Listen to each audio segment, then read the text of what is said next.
Šis trumpas filmas atsakys jums į klausimą, ar verta tapti studentu Lietuvoje, turint omeny dabartinę situaciją. Atsakymas neverta. Bet jei jums to neužtenka, prašom žiūrėti toliau. Taigi, tarkime, esi paprastas jaunas žmogus, tačiau norėtum būti studentu. Nori tikrai. O gal geriau statybininku?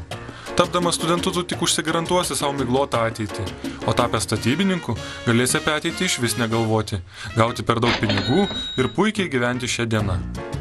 Bet tarkime, esi užsispyręs ir vis tiek nori būti studentu. Mokykla. Taigi, pirmiausia reikia įstoti į kokią nors aukštesnę, aukštąją arba aukščiausią mokyklą. Ta padaryti visai nesunku. Dabar priima visus.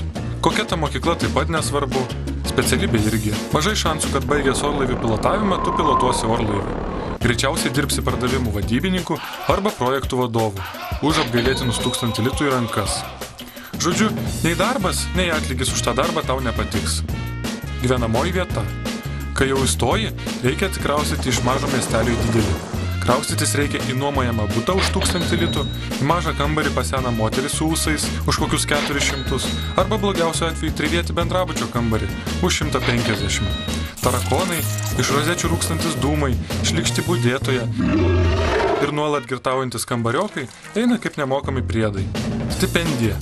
Jeigu gerai mokysies, nereikės mokėti už mokslą ir gausi net 180 litų stipendijos, kurios anot valstybės turėtų pakakti visam mėnesiui.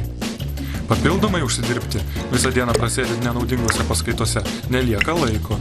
Sklinda legendos apie studentą, kuris už stipendiją pragyveno net 2 mėnesius, dar sugebėjo išsilaikyti sesiją ir einant namo po paskutinio egzamino jį už ausies nusinešė varną ir sumaitino savo vaikams.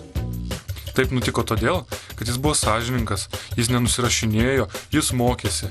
Dabar visi geriausiai moka groti armonikėlėmis. Tai pagrindinis studento instrumentas. Jis yra nelegalus, bet visose universitetuose toleruojamas. Kam kimšti galvą nereikalingą informaciją? Studento kūnas per silpnas sunkiai galvai nešioti. Dėstytojai, o taip pat profesoriai, prodekaniai, dekanai, prodocenčiai, docentai, prorektoriai, rektoriai ir panašus mato studentą mažesnį už save, kaip raganosiai ir drambliai. Dažniausiai, kuo aukštesnės pareigas užima, tuo mažesnį studentą mato. Dėl to patys aukščiausi valstybės vadovai studento egzistavimą išvis neigia. Apibendrinimas.